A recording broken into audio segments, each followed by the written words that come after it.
Hi students, welcome to Net Study. I hope you all are doing well. My dear students, अगर आप इस channel पे नए हैं तो चैनल को सब्सक्राइब करें और साथ ही बेल आइकन को क्लिक करना ना भूलें ताकि आने वाली सभी वीडियो का नोटिफिकेशन आपको सबसे पहले मिले। माय डियर स्टूडेंट्स, आज हम डिस्कस करेंगे इम्पॉर्टेंट प्रीवियस ईयर क्वेश्चन के बारे में। इसमें कुछ हमने इम्पॉर्टेंट और सेलेक्टेड जो क्वेश्चन है उसको हमने इसमें कवर करने की कोशिश किया और उससे रिलेटेड जो भी इम्पॉर्टेंट टॉपिक है हमने उसको यहाँ पे लिया है। फ्रेंड्स, इस वीडियो को अंत तक देखिए ताकि इस वीडियो का फ़ायदा आपको ज़्यादा से ज़्यादा मिले। फ्रेंड्स, इसी के साथ साथ आपको बता दें, अगर आपने टेलीग्राम चैनल को ज्वाइन नहीं किया है तो आप इसको यहाँ से ज्वाइन कर सकते हैं। हमने ये लिंक दे दिया है, आप डायरेक्ट टेलीग्राम पे जाएं और इसको टाइप करें आप, फिर आप जो है आपके सामने चैनल आ जाएगा नेट स्टडी का, उसको ज्वाइन कर ले ताकि इन सारी चीज़ों का फ़ायदा आप उठा सके। जैसे उसमें हम वीडियो प्रोवाइड कराते हैं और पीडीएफ वगैरह देते हैं और डेली हम मोटिवेशनल कोट्स देते हैं। इन सारी चीज़ों का आप वहाँ से फ़ायदा उठा सकते हैं। फ्रेंड्स, आइए देखते हैं बिना टाइम वेस्ट किए हुए पहले सवाल को। कहा गया फ्रेंड्स कि इंडियन इंस्टीट्यूट ऑफ साइंस यानी IIS की बात की जा रही है। इंडियन इंस्टीट्यूट ऑफ साइंस कहा गया कि ये इस्टेब्लिश किया गया था किस साल में, यानी भारतीय विज्ञान संस्थान की स्थापना किस वर्ष हुई थी, हमसे ये पूछा गया है। डायरेक्ट इस तरीके के क्वेश्चन एग्जाम में पूछ लिए जाते हैं। फ्रेंड्स, अगर देखें जो IIS है पहली बार इंडिया में ये इस्टेब्लिश किया गया था 1909 में। इस वजह से इसका जो करेक्ट आंसर है वो ऑप्शन डी है। 1909 में इसको इस्टेब्लिश किया गया था। और अगर बात करें IIS जो फाइनली आया था वो 27 मई 1909 को आया था। और ये सबसे पहले कहाँ इस्टेब्लिश किया गया था? बेंगलोर में इस्टेब्लिश किया गया था, जो कि एक ऑर्डर दिया गया था और रेजोल्यूशन पास करके बनाया गया था बाय द इंडियन गवर्नमेंट के द्वारा इस्टेब्लिश किया गया था इंस्टीट्यूट को। आइए देखते हैं अगला सवाल क्या है। कहा गया कि what is the full form of USB as जो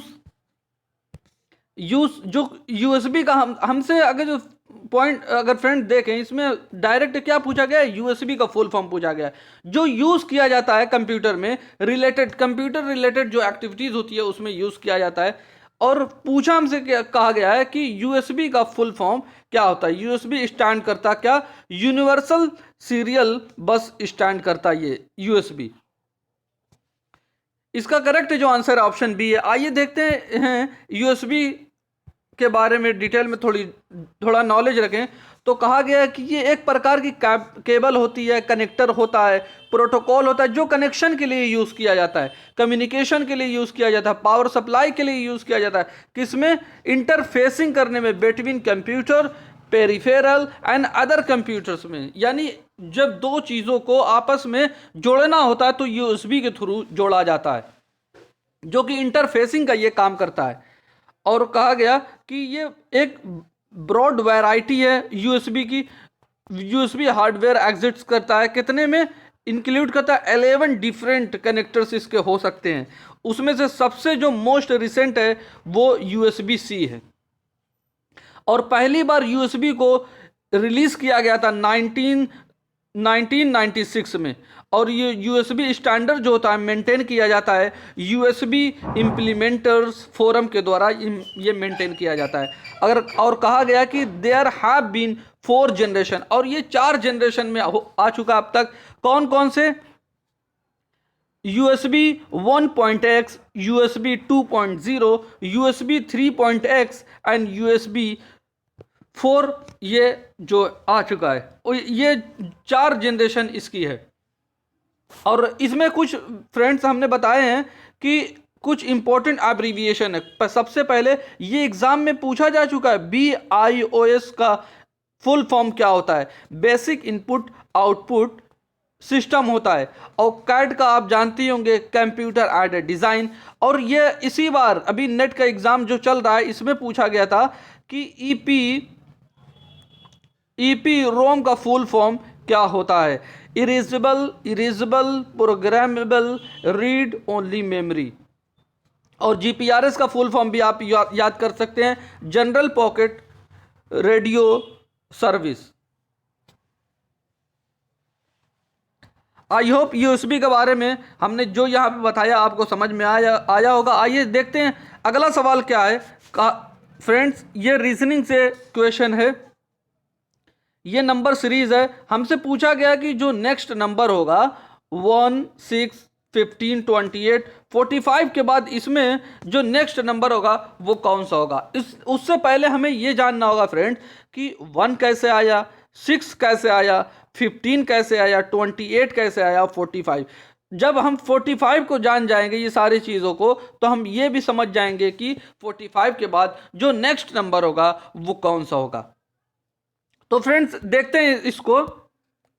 यहाँ पे हमने अच्छे से बताया, यहाँ पे कहा गया 1 जो आया था वो 1 को मल्टीप्लाई किया गया था 1 में, और जो 6 आया था वो 2 को मल्टीप्लाई किया गया था 3 में, और 15 जो आया था वो 3 को मल्टीप्लाई किया गया था 5 में, और वैसे ही 28 को जो आया था यहाँ पे वो 4 को मल्टीप्लाई किया गया था 7 में, और 45 जो आया था वो 5 को मल्टीप्लाई किया गया था 9 में, और 66 उसके बाद जो आया। यानी आप यहाँ पे गौर करिए फ्रेंड्स, यहाँ पे ये नंबर जो है एक सीरियल में चल रहा है। 1, 1, 2, 3, 4, 5, 6 ये चल रहा है। लेकिन ये जो नंबर है, ये दूसरा वाला जो नंबर है जिससे हम मल्टीप्लाई कर रहे हैं, ये एक ऑड नंबर है। ऑड नंबर क्या होता है? 1, 3, 5, 7, ये सारे जो हैं ऑड नंबर हैं। ये ऑड नंबर को एक सीरियल नंबर से, यानी एक ऑर्डर में जो नंबर होता है 1, 2, 3, 4, 5, 6, इससे मल्टीप्लाई करके ये आया है। तो वैसे ही हम जब मल्टीप्लाई करेंगे 6 को 11 से, तो हमें आंसर हमारा मिल जाएगा 66 आंसर हमें मिल जाएगा, जो कि हमारा जो करेक्ट आंसर होगा फ्रेंड्स वो ऑप्शन डी हो जाएगा। आई होप ये किस तरीके से हमने ये सवाल किया है आप इसको समझ गए होंगे। आइए देखते हैं अगला सवाल क्या है।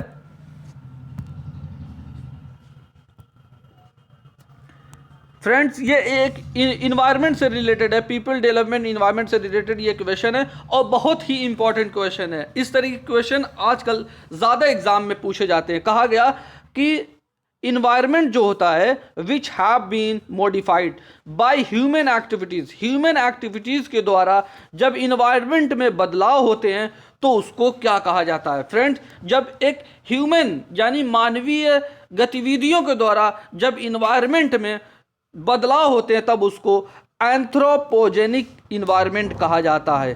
फ्रेंड्स, मोस्ट इंपॉर्टेंट क्वेश्चन है ये, आप इसको नोट डाउन कर लें। इसका करेक्ट जो आंसर है वो ऑप्शन बी, यानी जब ह्यूमन एक्टिविटीज़ के द्वारा इन्वायरमेंट में जब बदलाव आते हैं तो उसको एंथ्रोपोजेनिक एक्टिविटीज़ कहा जाता है। आइए इसके बारे में थोड़ा डिटेल में हम बात करें। फ्रेंड्स, कहा गया कि जो ह्यूमन इम्पैक्ट होता है इन्वायरमेंट पे उसको क्या कहा जाता है? Anthropogenic impact. जो इन्वायरमेंट पे पड़ता है वो इंक्लूड क्या करता है, और जो चेंजेस आते हैं वो क्या होते हैं? बायोफिजिकल इन्वायरमेंट और इकोसिस्टम, बायोडाइवर्सिटी, नेचुरल रिसोर्सेज, और जो वजहें बनती हैं वो डायरेक्ट भी बनती हैं और इनडायरेक्ट भी बनती हैं। किसके द्वारा? ह्यूमंस के द्वारा, जो इंक्लूड करता है ग्लोबल वार्मिंग को, इन्वायरमेंटल डिग्रेडेशन को, जैसे ओशियन एसिडिफिकेशन जो होता है, और मास एग्जिस्टेंस या बायोडाइवर्सिटी, ये जो सारी चीज़ें होती हैं ह्यूमन के द्वारा होती हैं, उसमें ये इंक्लूड की जाती है जो वजह बनती है। और ये जो modifying the environment to fit the need of the society is, और ये किस क्यों होता है कि कैसे फिट किया जाए नीड ऑफ द सोसाइटी को, जो सोसाइटी की जो ज़रूरत है वो उसको फिट करना, अपने हिसाब से तय करना इन्वायरमेंट को। और ये जो कॉजिंग सीवर इफेक्ट पड़ता है, कैसे जो बन जाता है वो एक प्रॉब्लम के रूप में, बड़ी प्रॉब्लम के रूप में, ह्यूमन की बड़ी प्रॉब्लम के रूप में आता है, जिसको ओवर पॉपुलेशन कंटिन्यू होता है। और सम ह्यूमन एक्टिविटीज जो होती हैं वो डैमेज करती हैं, क्या क्या? डायरेक्टली इनडायरेक्टली दोनों तरीके से करती हैं। Environment on the global scale include population population growth होता है, ओवर कंजम्पशन हो जाता है और ओवर कंजम्पशन होता है और ओवर एक्सप्लॉयटेशन होता है, पॉल्यूशन होता है, उसी के साथ जब डिफॉरेस्टेशन हो जाता है, ये सारी जो चीज़ें हैं ये आती हैं। और जो कुछ प्रॉब्लम है इसमें क्या क्या जो इंक्लूड की जाती है, ग्लोबल वार्मिंग सबसे ज़्यादा होती है, बायोडाइवर्सिटी लॉसेस होते हैं और जो एग्जिस्टनल रिस्क होता है वो बहुत ज़्यादा बढ़ जाता है ह्यूमन के लिए, और जो ह्यूमन ओवर पॉपुलेशन होती है वो जो होता है इसके रिलेट करती है ये सारी प्रॉब्लम से, क्योंकि जब ओवर पॉपुलेशन होगी तो डिफॉरेस्टेशन भी होगा, ओवर कंजम्पशन भी होगा, एक्सप्लॉयटेशन भी होगा रिसोर्सेज का, इसी वजह से ये होता है। आइए फ्रेंड्स देखते हैं अगला सवाल क्या है। कहा गया कि if parent approaches the teacher to do where favor to his or her word in the examination that teacher should, यानी इसमें क्या कहा गया कि पेरेंट हैं वो एक टीचर को अप्रोच करते हैं कि वो मदद करे एग्जामिनेशन सेंटर में मदद करे, तो टीचर जो है वो टीचर को क्या करना चाहिए। जब कोई माता पिता, जब कोई पेरेंट्स आए और टीचर से कहें कि आपको एग्जामिनेशन सेंटर में मदद करनी है, हेल्प करनी है, तो वहाँ पे टीचर का रिएक्शन क्या होगा, टीचर को क्या करना चाहिए इस तरीके के सिचुएशन में। फ्रेंड्स कहा गया कि ट्राई टू हेल्प हिम, क्या वो टीचर मदद करेगा उन लोगों की एग्जामिनेशन सेंटर में? ये तो नहीं हो सकता। ऑप्शन बी को देखें, ask him not to talk in those term, उस टर्म में टीचर कह सकता है कि वो आपस में बात ना करें, लेकिन ये करेक्ट आंसर नहीं है। रिफ्यूज कर देगा पोलाइटली एंड फॉर्मली, वो बड़ी विनम्रता के साथ और दृढ़ता के साथ वो मना करेगा वहां से। इसका करेक्ट जो आंसर है वो ऑप्शन सी है। आई होप ये किस तरीके से हमने किया है आप इसको समझ गए होंगे। आइए देखते हैं अगला सवाल क्या है। कहा गया कि ये एक रिसर्च एप्टीट्यूड से रिलेटेड क्वेश्चन है जो कि काफ़ी ज़्यादा ऐसे इस तरह के क्वेश्चन एग्जाम में पूछे जाते हैं। कहा गया कि एक रिसर्च का टाइप है, रिसर्च के बहुत सारे तरीके होते हैं, उसमें ये कहा गया कि which type of research concern करता है किससे, it self with cause and effect relationship. हमें एक एक पॉइंट पकड़ना है, कॉज एंड इफेक्ट रिलेशनशिप किसमें होता है, वो एनालिटिकल रिसर्च में होता है। इसका जो करेक्ट आंसर बनेगा वो ऑप्शन बी बन जाएगा। आई होप ये सारे क्वेश्चन आपको क्लियर हुए होंगे। फ्रेंड्स हम इस वीडियो को यहीं पे एंड करते हैं, हम मिलेंगे आपके साथ एक नई वीडियो में और नए क्वेश्चन के साथ। तब तक खुश रहिए, अपना ख्याल रखिए। Thank you for watching video. God bless you all.